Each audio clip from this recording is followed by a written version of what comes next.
Good morning, everybody. It is Dr. Vibe here, host and producer of the award-winning Dr. Vibe show, the home of Epic Conversations, and I'm the host of Epic Conversations 2020, Best Podcast News Award winner, 2018 Innovation Award winner given out by the Canadian Ethnic Media Association.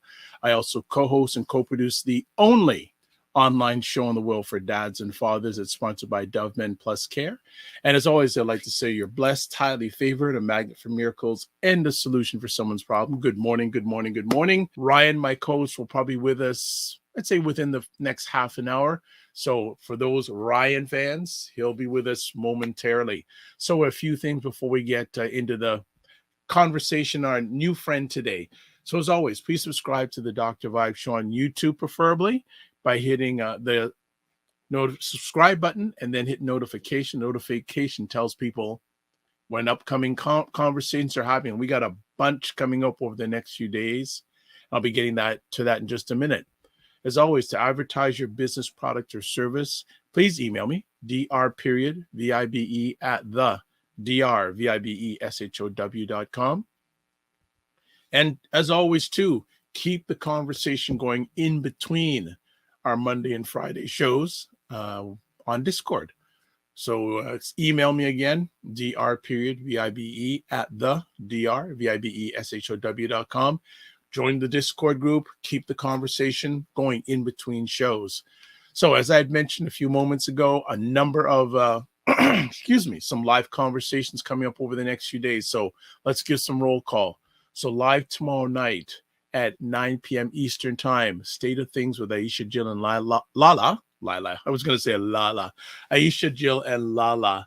And these ladies are on the pulse of what's going on in the United States, especially socially and political-wise. And there's always a lot going on political-wise in the United States. And they give their takes. So just wanted to inform you of that. This Sunday, myself and Cesar and Nadima Musa, we're on Black Canada Talking. And basically, Black Canada Talking is a chance for Black Canadians to either highlight Black Canadians or we get them to give their point of view on not only things in their neighborhood, in their province, in their city, around the world. And Cesar is, I tell you, one of the smartest people that I know. And I had a chance to finally meet him after, how long have we known each other? Usually for at least 3 or 4 years. We had a chance to spend an hour together.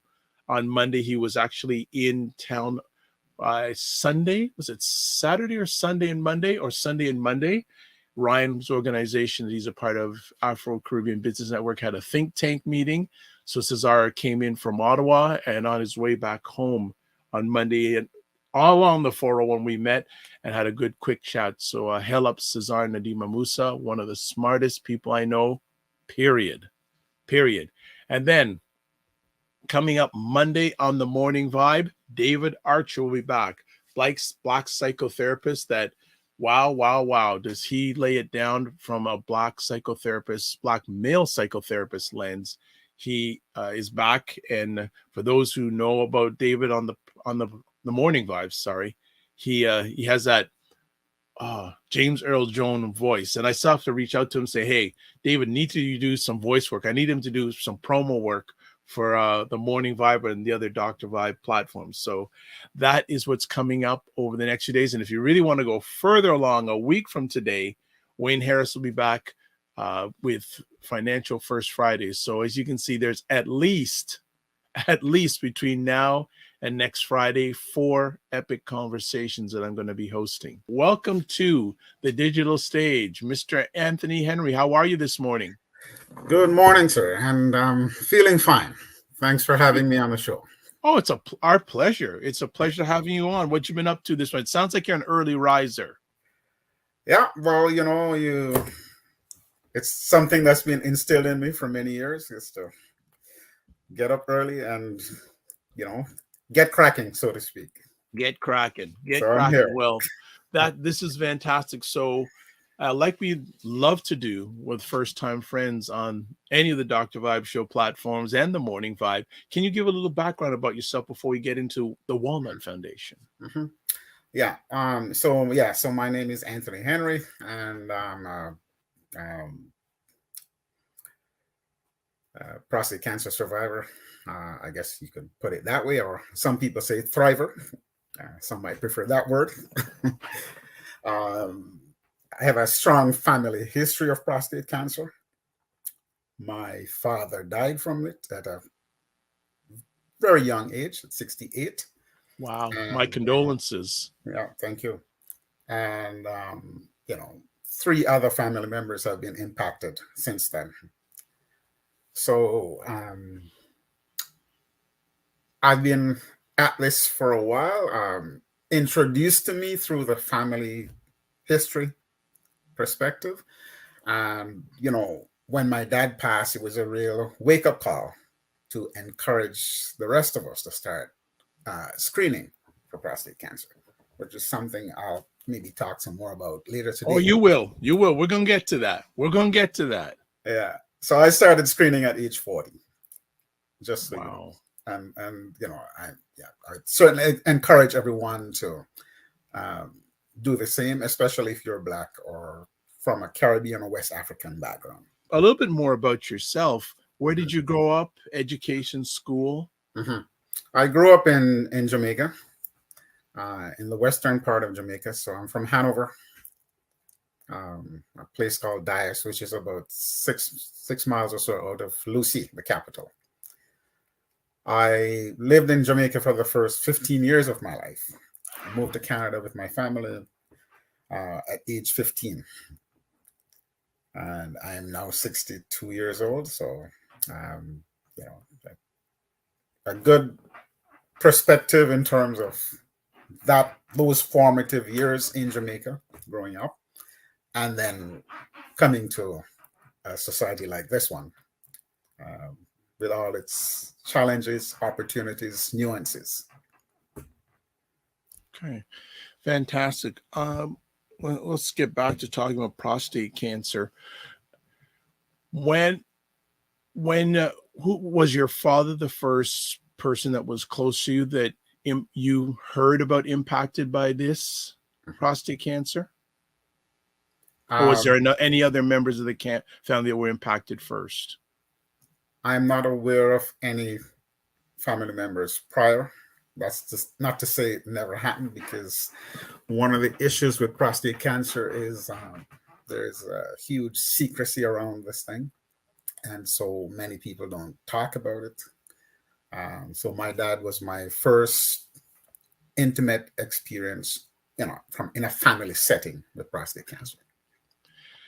uh, I want to just deter for a minute. You talked about keeping a secret. Mhm. There is a, how could I say, an assumption, let me put it that way, about Black men not taking care of their health or not paying attention to their Mhm. health. Myself, as I tell people, I go to the doctor every 3 months, which is like makes me an amoeba or something like that. Because they go, what? Like, I know some people haven't gone to the doctor in 30 years. I go every 3 months. Yeah. I think this is related to our conversation. What are your thoughts about Black men not, and those that love them, not paying attention to Black men's health? Mhm. So, it's a mixed bag, really. And I say this because the assumption is that we're not interested, and we don't take enough care. And that's in part true. When you look at somebody like yourself, for example, and my father, um, you were the stereotypical man, or he wasn't, right, who didn't take interest in his health. He always went religiously to the doctor, and yet his cancer was missed. And a part of the reason for that is this whole notion that everybody should be treated the same way, right? Uh, and so, you know, he should have been started screening earlier, and he wasn't. And then the other piece of it is, probably the awareness to push for the screening wasn't there back then as it is today. So conversations like these can help to start change the trajectory so that the men who are interested, can be dealt with in a timely manner. Right? The recommendation is that for the general population that we start screening at age 50. However, for somebody like myself with a family history, or if you're Black or from West Africa, in terms of you can trace your lineage to those places, then you want to start earlier, because we are 76% more likely to be diagnosed with prostate cancer and 2.2 times as likely to die from prostate cancer. So the standard recommendation is that we start earlier if you fall into this group, right? And so for myself, learning from my dad's experience, I started screening at age 40. I want to toot your horn that I didn't know about it, but while we're having this conversation, you had a very successful event recently at Taibu Community Health Center. Mm-hmm. And a member of my constellation told me about it and said, hey, you need to get the Walnut Foundation on your. So share a little bit about that successful event, because I was told it was well attended. Mm-hmm. So part of what we're trying to do is to be more proactive ourselves in terms of how we engage community. And so we, through collaboration with Princess Margaret Hospital and Taibu Community Health Center, we organize a PSA blood test screening. So that's the screening that's done for prostate cancer. It's a simple blood test where they check your blood for something called and they're looking for something called a prostate-specific antigen, the level of it in your blood, and so that could be an indicator depending on the level. But there's a problem. So we did a screening along those lines at Taibu Community Health Center on September 30th. The event was well attended. Over 100 men showed up for that screening, and about 90 were tested. Right. Right now, we're in the process of sending the results out to them and their doctors for follow-up. So we need to do more engagements like these. And so the plan is we're in discussions with the partners and funders to look at how we can expand this program across the area. Were you expecting that large of a turnout? Frankly, it was a first effort, and we were thinking maybe we would get about 50. And you're saying maybe 50. I like that. Maybe we thought 50. Maybe 50, and we thought, but you know what? Let's make sure we have enough people to deal with the attendance, and so we had extra people, so that was good. The event, though, we actually did the screening on that day, but we also had massage, a barber, and food. So it was an event. You made it an event. It was an event. Yeah. We also showed or videos. So we created a series of videos, about 14 videos, with the help of Taibu Community Health Center and Princess Margaret Hospital. And those videos were being showed at the same time. So they're short video clips dealing with different issues, from like a doctor-patient interview. What's the perspective of the partner for somebody who's been impacted, because prostate cancer is it touches the whole family, right? So the videos speak to a number of these topics, the partner's perspective, ending the silence, acting before it's too late, the role of support groups like the Walnut Foundation. Right. And I'd encourage your guests to go to our website and look for or videos, the submenu, and check them out on your own time. And that's what I feel like. You feel like you're the Harry Tubman of the mind. I am. I feel like I'm one of the Harry Tubmans of intelligent Black people. Like I want to liberate y'all from like being left behind and ignored and oblivion. No, really, the rappers get all the attention.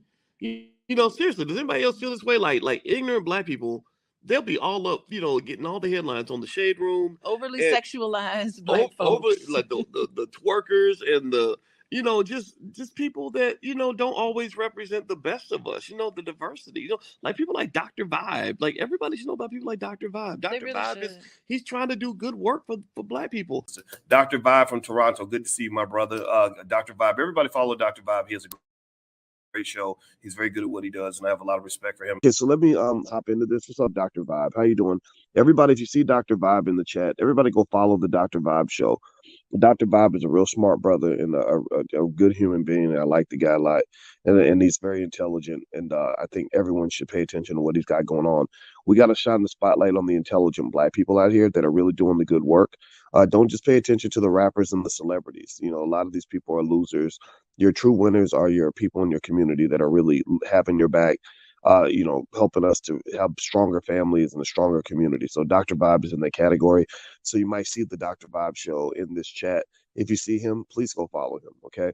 All right. So anyway. All right, Anthony, Walnut Foundation. How did it start? Give us some of the backstory. Yep. So the organization was founded in 2007 by Dr. Winston Isaac. He was head of the School of Health Sciences Management at what was then Ryerson University. So when he was diagnosed, he felt like, hey, I work in the space. I know healthcare. And yet I felt like this fish out of water, so to speak. And so after he took care of his issues, he joined with Simon Samuels, another prostate cancer survivor, and together they started the group. So it was an attempt to, deal with the whole secrecy issue around prostate cancer.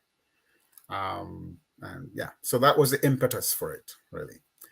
I think you asked me as well about Walnut. Why that? Yeah, the name. Why that name? Why not the Coconut Foundation? Yeah. So Walnut. With us men, when we're in our 20s, our prostate is about the size of a walnut. Now, okay. As we get older, that walnut size gland gets bigger. And it can present problems for us because of where it's located. All right. Mm-hmm. So as it gets bigger, it can press against the urethra and prevent or slow your urine flow. All right. And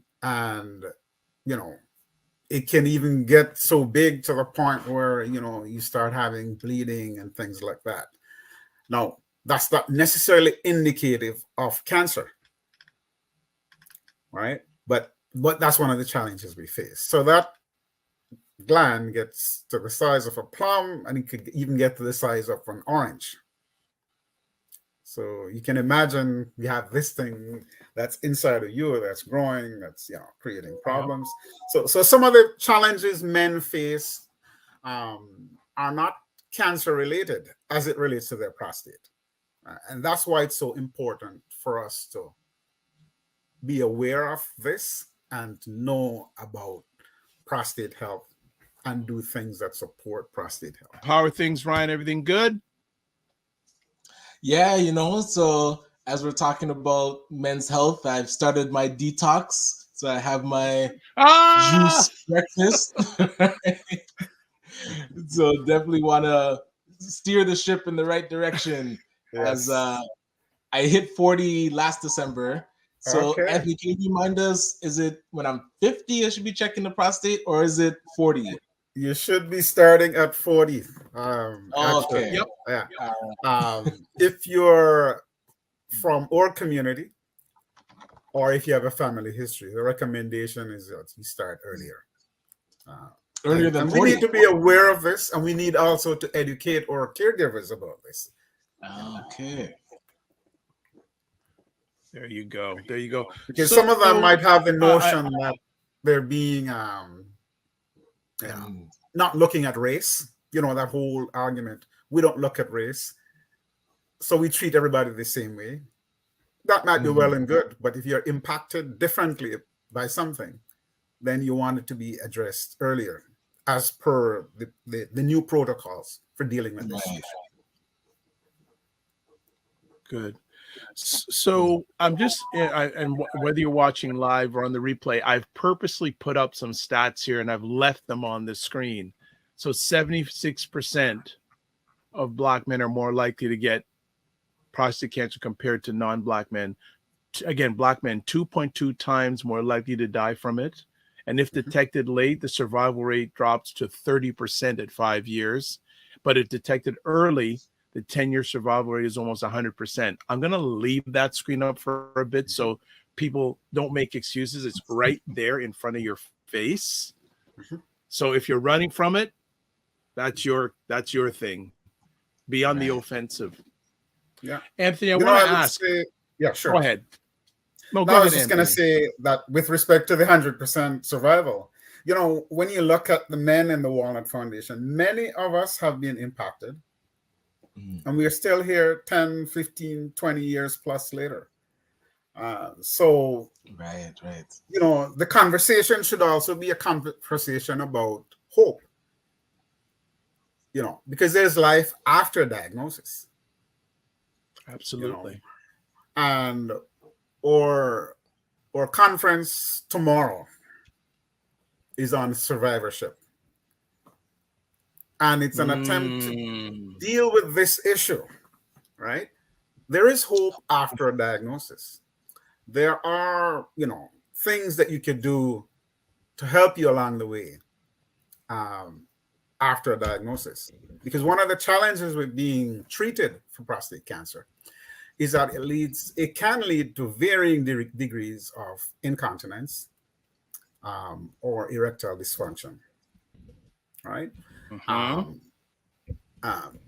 then, of course, you have the issue of things impacting your sexuality, your machismo, which ultimately impacts your relationships with your partners. Okay.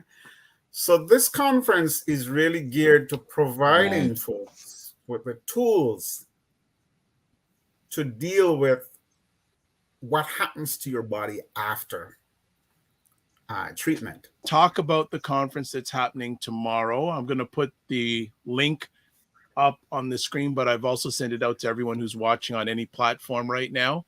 So talk about tomorrow's conference for us. So the conference tomorrow will be dealing with sexual health after cancer. And we have two people speaking on that who are well qualified. Dr. Daniela Whitman, Clinical Associate Professor Emeritus at University of Michigan, and Dr. Daniel Matthew, Associate Professor, Faculty of Medicine at U of T. And he's also a collaborator with us on another program that we run for prostate cancer patients that's open to the general public. It's called the True North Peer Navigation Program. We also have Dr. Stacy Loeb, who'll be talking about diet. And I heard you guys chit-chatting a bit earlier about, you know, detox and that. Well, Dr. Stacy Loeb is an expert in the field. She's African-American, and she'll be bringing her pearls of wisdom to the discussions tomorrow. Then we also have Nelly Fagani, who's a pelvic health therapist, and she'll be talking about overcoming incontinence. So some of the exercises that you can do, you know, if you're treated. We also have Dr. Daniel Santamina, who will be talking about exercise and the role of exercise in, a healthy lifestyle. We also have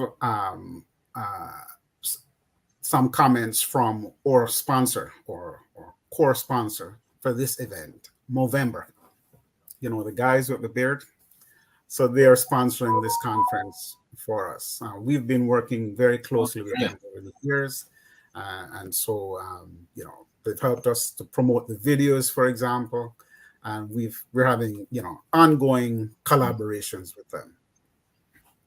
So I hope you can make it out to the conference. It's online from 10 a.m. to 2 p.m. tomorrow. I didn't have a chance to meet Dr. Isaac in person, but we had exchanged emails. And it wasn't until actually attending his funeral, hearing about the vast impact that he's had in this space. Two questions. One, could you give us a bit more background on the work that Dr. Isaac was doing and why this is so important? But also, are you seeing many other persons of African and Caribbean heritage studying this area, or should there be more of us actually studying and being involved? Mm-hmm. Dr. Isaac, he was the one that got me involved in this space. A very nurturing, encouraging, type of person. Excellent leader. So he basically set the table for us to continue this work. In terms of, getting the charitable status, making the connections with the researchers, the teaching hospitals, that whole process, so that when he passed, and he passed not because of prostate cancer, actually, but because of something else. But when he passed, it made it easier for us to pick up the pieces and to carry on. So this, it speaks to the importance of leadership, and sharing and nurturing and looking at succession planning and this type of issue. Because, the one thing about a diagnosis is that, it alerts you to the fact that you're not immortal. And so we definitely have to be thinking, yes, we definitely have to be thinking about who replaces us, how do we institutionalize some of these things? One of the things that we're trying to institutionalize is, like a lot of the men that we speak to, they say to us, well, can you refer me to a Black doctor, Black this? Right. In urology, that's a huge problem. I think we only have one person in the whole GTA who's Black, who practices in that field. Wow. So one of the things that we did from the funds we raised last year was to set up an endowment at U of T Medical School to help nurture and bring, more of us into the space. All right.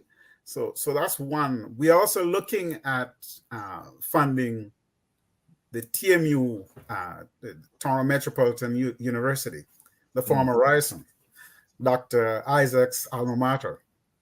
Right? Yes. So when they come to Brampton, they're looking to set up a medical school. So we're looking to do the same kind of thing with them, to start nurturing that next generation, of medical professionals, and give them some, insight into sort of what's happening in the community while they're in their training process. It makes sense. Yes, yes. So a few questions here now, and you mentioned about succession planning for your organization, because I believe every success needs a successor. Is your organization in the action mode about doing succession planning? I'm glad you asked that, actually, Ed. We're going through a strategic plan right now. Part of the reason why I'm president is Ken Noel, who used to be president, has shifted over to the role of executive director, right? just this summer, we hired 3 students, hoping to do the same thing. Because as you grow, the demands increase, you know. So, and we are involved and engaged on different fronts. So we're looking for people to help us with research, fundraising, this kind of outreach, to go to community health fairs and do presentations, to look at surveys when we're approached for comment, so we can put our spin or input into the output that comes out of some of these things. It's very important that we as a community engage with the system. So yeah, there are problems. Yeah. I'm not going to say they're not problems, but we also have to be at the table to help craft solutions. So true. And so that's where an organization like ours comes in. That's why it's important for a show like yours to help educate, inform, and encourage engagement. Okay, want to build on that. You probably know, then Ryan and myself know, there are a number of Black men's organizations out there. Has your organization made any attempts to engage with them? And you can be honest if you have, what the result has been, because I know a number of these organizations, and I'm wondering if they have the foresight to realize that this is something that's important to them, because a lot of these Black men, a lot of these Black men that attend their events or attend their meetings are going to get to 40 plus. Correct. So I just wanting to know, have you engaged with any? Yeah, have any of you, have you done any engagement, and what has been the response? So at the first level of engagement would be the churches. So a lot of the churches have a Black men's ministry of some sort, and so we've been engaging with them. So we go out, do presentations for them. Some of them have actually walked with us in our walkathon. So that's one. There's Brothers Who Care. We've reached out to them. They're doing an event on the 4th of November. Yeah, we'll be participating in that. Oh, congratulations. Yeah. There's the Lions Circle. We've reached out to them as well. I think we have a presentation coming up with them shortly. And even back when Dr. Isaac was involved, they used to come out to some of our activities. So the idea is to engage men in different spaces, or men wherever they are. And they don't have to be in the GTA, by the way, guys. Right. So we'll go to Montreal, Nova Scotia. We'll go on Wagwan, out west. Right. We'll talk to people in Trinidad. We've done screening in St. Kitts. Nice. Presentations with urologists from the Caribbean, because they're well versed. They're seeing different versions of it. So we're engaging with Black men in different spaces. But as you know, it's a process, right? Yep. It's a process. And they have their own interests as well. But they've been very receptive.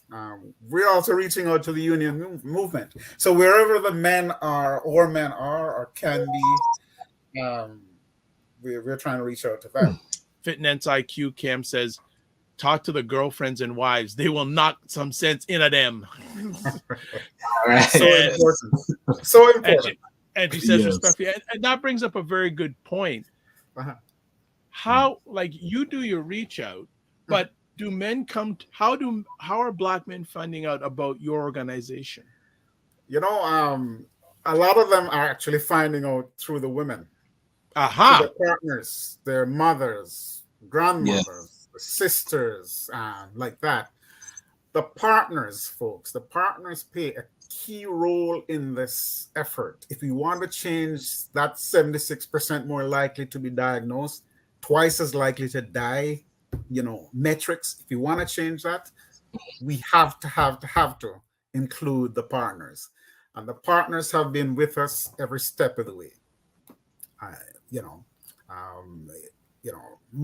very often it's the partners or the family members that reach out to us to say, hey, this is going on. And I bet you at the conference tomorrow, there'll be a lot of women there taking Of course. Notes. Yep. Yep. So very important. The family and the partners in particular, it cannot be, overstated. So fitness like you can see a day. Yeah, definitely. So, and I'm just catching up. Sorry, I didn't get to this comment earlier, Ray. My apologies. Ray McMillan, our Monday sponsor, says, good morning, everyone. Insightful conversation. Apart from medical screening, or if it's missed, what are some of the physical symptomatic changes in our bodies we should take note of, or are there any? Mm-hmm. One of the challenges with diagnosing prostate cancer is that the symptoms initially are not really that noticeable or unique. You might have a burning sensation in the urine, right? You might have issues with frequent urination, but it's not necessarily indicative that this is prostate cancer. All right. If you start seeing blood in the urine and, in the semen, that type of thing, then the disease is probably far gone. Right. Which again brings up the importance of screening. Right. I felt fine, and a lot of the men that I talked to, they didn't feel any particular change or way in their body, right? They only found out that they had prostate cancer because they were screening, or because of an accidental, maybe let's do this test. This number is high, let's do a retest. The retest came back. You know what? Your digital is clean, but your blood, your PSA numbers, the trend of it doesn't seem so right. Let's refer you to a urologist to do a biopsy. That is only after the biopsy that you can determine if you have prostate cancer. So if you're waiting around for the symptoms, it might be too late. Right. That's why these kind of conversations are so critical, right? The screening piece, the digital exam, because if from the digital exam, they'll be able to check the circumference of the prostate to see if there's any abnormalities there. If there is abnormalities like growth, rough edges, then they might do some further investigation. So the screening is critical. Want to shout out Dr. Tachi, host and producer of Mediascope, the livest online show about media, tech, and pop culture that's on 5 p.m. Wednesdays Eastern Time and 6 p.m. on Wednesdays on YouTube, Facebook, LinkedIn, Twitch, and other platforms. And the head chief of Indie Soup Media. And they are showing a lot of premieres on their platform this weekend. That means the live launch or the beta launch is getting closer. I was curious around what to expect. So as a man, we hear you on the show. We might see some of the ads that talk about screenings. What should we expect when we now go to our doctor and we start this conversation? Like, what's the questions that we should be asking? Or is it just as simple as walking in and saying, I would like a screening for prostate cancer? Like, walk us through what to expect. Yeah. So you can go in and you can explain that, you've been attending some events like these and you're hearing about it, and have a conversation with them. You talk about, the higher incidences.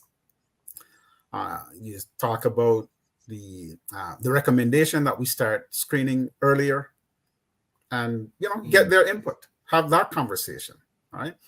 Some doctors don't think it's necessary. that it leads And to, that's what I've been hearing. yeah, that it That they leads might to not do it. overtreatment. Yep. We had a case recently where the doctor said to the young man, "You're 48, wait 2 more years." Right? But the accepted recommendation is for us to start at 40. So why is he or she telling his patient that? All right. But again, you want to engage in these kind of conversations to get their perspective.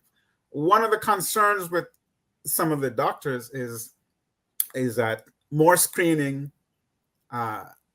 leads to finding more problem, creates more anxiety, and so you have a situation where your men are overtreated.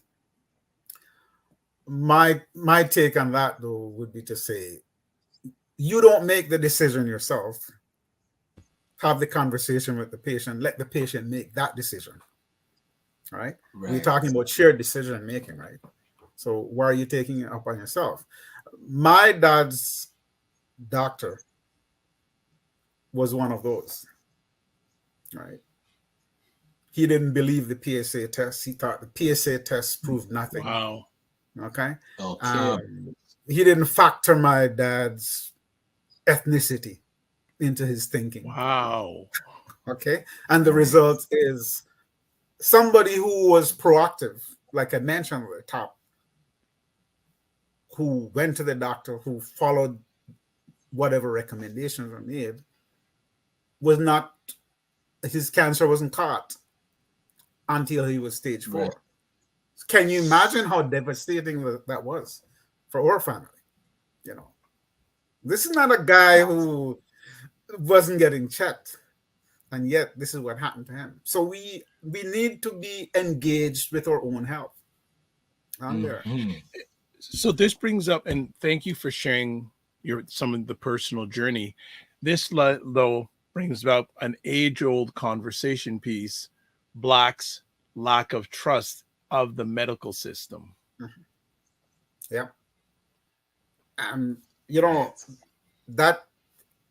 That is a part of the issue as well. And that's why some of us don't make the effort to get a family doctor. I know it's challenging. And if I say this, people will say, well, I don't have a doctor, can't find one, I've been trying. But, don't give up. Get yourself a family physician. Get yourselves checked. Okay. Engage with organizations like ours. If you have a problem paying the $40 as a Black man, you join the Walnut Foundation for $10 a year. We'll cover your PSA test for $40. Bang. There you go. Okay. I've gone out. We made the offer so often. We don't get anybody taking us up on it. A few. Right? So it kind of makes you wonder. Exactly. What's going on? We're seeing guys in their 50s never had a PSA test. Most of the guys that we engage with are guys who are further along in their journey. Yep. Right? One of the things that was encouraging about the screening, though, was that we had a number of younger Black men who showed up for that screening at Taibu. That's what I heard. Right? And what it says is that men, especially the younger ones, are beginning to get a little bit more engaged. Right? We want to encourage more engagement. We want our men to be more proactive about their health. Right? Because if you can catch this thing early enough, you stand a fighting chance. Well, one of the things I say on a regular basis these days is your health is your wealth, right? So if you take care of your health, you have more opportunity to get wealth. If you don't take care of your health, you're going to have to pay out of your wealth to continue your health. Yep. And I was curious around, I was joking with my dad saying, because he got gout in his foot. And I think, and I was saying to him, listen, you have to stop getting sick because anything that happens to you is going to happen to me. So talking about that kind of health patterns of, no guilt trip on dad there. No guilt trip. I was saying, like, when we talk about our genes, right? I'm watching him. I'm watching him to see like what's happening to him because hey, 30 years from now it's gonna hit me. So that conversation with our parents and finding out like our family health history. Ryan, I'm glad you brought that up.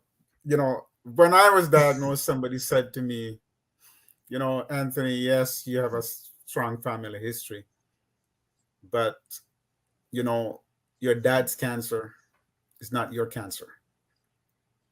Okay. And this kind of evolved this way for me personally. Now, he was caught stage 4, you know, and he passed. With myself, because I was screening, my cancer was caught at age 53. Now, in my case, my cancer, the way it manifests itself is I'm in one of those, what they call a low risk, you know, pool. So my Gleason score was only a 6. My digital exam was clean. And so because my PSA was not inordinately high, I was recommended to go on a path of no treatment. So I'm on active, what we call active surveillance. And I've been doing that now for 8 years. Gotcha. Right? Now, for some of us, the cancer stays the same. It never goes anywhere. You actually die from something else, like Dr. Isaac. Or for some of us, we might have to progress the treatment later on. The thinking is that if you don't have to deal with the side effects of treatment and your cancer is indolent, then leave it alone. Right? And so for me, mine has been left alone. Now, things could change at any point where I have to progress the treatment, and I'm fully prepared to do that. Right? But the point is that, you know, your father's history doesn't have to be your history, you know. And hopefully some of the things that Dr. Loeb will talk about tomorrow with respect to diet, and some of the things that Dr. Santamina will talk about with respect to exercise might help folks, you know, along those lines, you know. Some of the diet stuff,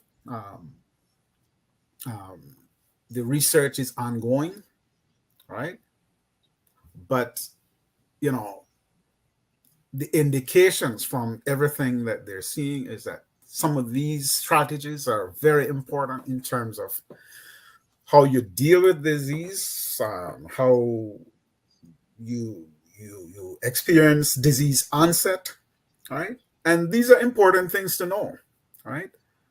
And so what we're trying to do tomorrow is to bring information to folks that's credible, that's well researched, you know, that you can actually hang your hats on, right? These are not fables or myths that we'll be talking about tomorrow. So we're trying to be as real as possible. You are doing it. Don't say this try thing. You're doing it. Right. I know. I've been doing it. Yes. Yeah, you've been doing it for Let me a long be correct. time. Eunice has a question. Are there any plans to roll out PSA screening in communities across the Greater Toronto area? Yes, for sure. I mean, you know, we were really encouraged by that first one, and we're looking, we're engaged right now with partners looking to bring, you know, the clinic to different locations throughout the GTA. Okay. Where would this organization be without your partners? I tell you, the partners have been just awesome. My spouse, my sisters. I mean, the core of the Walnut Foundation is really the men who've been impacted by prostate cancer and their families, right? And for most of our existence, that has been what has sustained us, because we don't have core funding, for example, right? So our partners or families have been the core. We're just now branching out. Last year we've made outreach to like the JCA by having Roy Williams be involved as a keynote, as a the face of our walkathon for last year. This year we brought in Ivan Don from the IUPAT, the International Union of Painters and Allied Trades.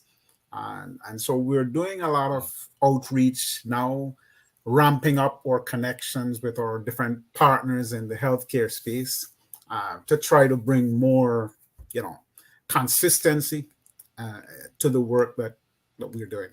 And also want to shout out all the corporate partners that you have, not only the family and friends partners, but you go on their website, they have a number of relationships with a lot of organizations, not for profit, and also, corporate partners. And I'm speaking, that's only going to grow because this needs to be addressed. Ryan, do you have any final comments for Anthony? Because I know he's always got a lot of things to do.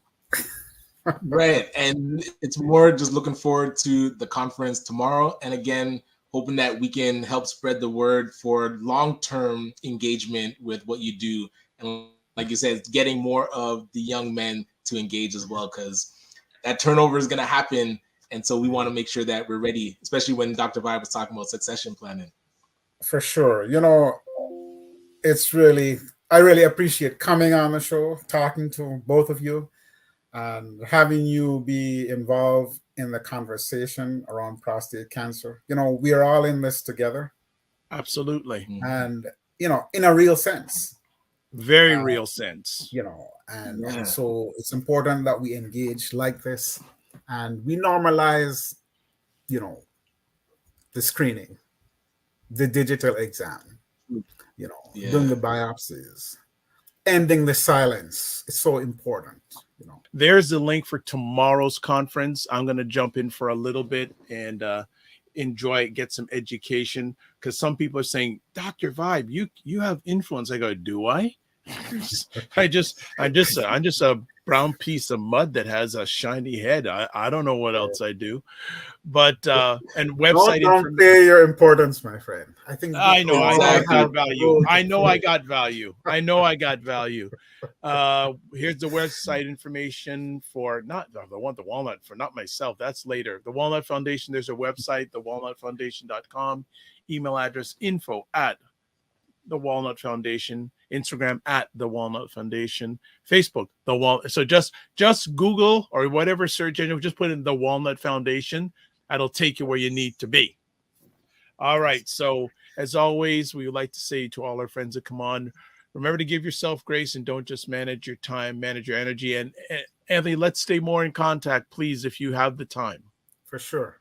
Anytime. All right. Remember to give yourselves grace. Have a great day and best wishes for tomorrow's epic event. I'm going to tune into the Walnut Foundation conference. And then in the evening, there's the Help a Girl Out Gala that Yannick was talking about on our Monday show. And find some time in the middle for family time. The kiddos want to go to the movies. So it'll be a packed Saturday. And Sunday, a bit more chill. How about yourself? So a few things. This has been like Black Health Week. So at the beginning of the week, we talked about young Black girls, and we ended off with Black men at the end. So a few things. I actually had a conversation with Yannick, and there is 3 people from my constellation that want to speak with her. One of them actually was one of the industry panelists during the brand sponsorship event. Okay, solid. And she'd love to provide suggestions and anything she can do to help amplify what Yannick is doing. So that's been great. It was really good. But this is a great conversation today. So this weekend for me, I got enough conversations to do coming up. So just catch up on things. So tomorrow, live tomorrow night, 9 p.m. Eastern time on Dr. Vibe platform, State of Things with Aisha, Jill, and Lala.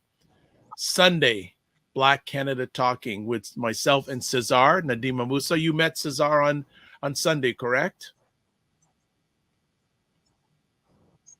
Yes, that was excellent. And again, tell him my thanks. I'll be tuning into the show just to hear the comments. But yeah, it was great getting to meet him and hear his insights as we talked about the Canadian Black think tank conversations. It was excellent. Yeah, I actually had a chance to meet him on his way home. So we got together and finally had a chance. I hadn't met him in 4 years. So then on... Oh, gotcha. And then Monday, David Archer is back. I'm looking forward to this conversation. Or actually, 50-50. So for people who are still on or watching live on the replay before Monday, we're going to do a live scenario of David and Ryan being a patient. So you got to check this out, family. It's going to be really interesting. So Ryan's going to be in the chair or on the couch, so to speak. Right. So it's going to be somewhat a scenario of going through what David, somewhat what David would go through with seeing a new client from a Black psychotherapist perspective. So that is going to be interesting. And a week from today, we've got Wayne Harris on. I didn't want to put it on. That's too far out, but Wayne Harris will be back. All right. As always, we want to thank everybody. You can watch replays of this epic conversation on the Dr. Vibe Show, YouTube and Facebook, ACBN, Facebook and YouTube, Ryan's YouTube and LinkedIn. Ryan, how's your detox going? You know, I'm sitting here, bathroom's calling me, but so far it's been going good. I just moved my office closer to the washroom because the flushing, the flushing is happening. Drink lots of water. Yeah, drink lots of water. But one thing, the smell of food is so amazing when you're not eating food. Oh my goodness. And then I'm making bacon for breakfast this morning for the kids. And I'm just like, what type of torture am I doing to myself right now? I should have made them juice at the same time. No, but it's going okay. We're second day, so let's keep pushing. Well, I'm on my second day too. This is the second time around for me. And for me, eating is a mental thing. So I haven't even thought about what I'm going to put myself to real punishment. I'm going to be making veggie burgers and chia pudding today. So I can't eat it till Sunday, but I'm making it now. So I have, but that tells you how hardcore I am making stuff while I'm on a fast.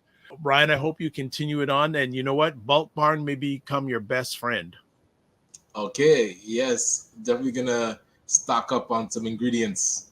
Yes. And if you need any suggestions, holla, as fitness I should prep too. Absolutely. So no problem. If either of you have questions or people want to reach out to me, I can provide some of the recipes. I'm going to provide all of them. I have to still put up them in the Morning Vibe. I'm going to put one up in the Morning Vibe Discord page, either maybe for the porridge or even making lemon vinaigrette dressing. So easy. Lemon juice, olive oil, salt, blend it. There's your dressing. Nice. Simple. So we're going to see y'all on Monday. Again, if you're around over the weekend with me, 9 p.m. tomorrow night with Isha, Jill, and Lala. And then Sunday afternoon, myself and Cesar. Monday morning, the James Earl Jones of Canada will be back. All right. So live your life as a dream. If you can dream it, you can make it. Sometimes you have to get smaller, get stronger. Block assumptions and aim bigger, aim better, aim higher, aim wider. Love, faith, and respect. Remember to give yourselves grace and don't just manage your time, manage your energy. Here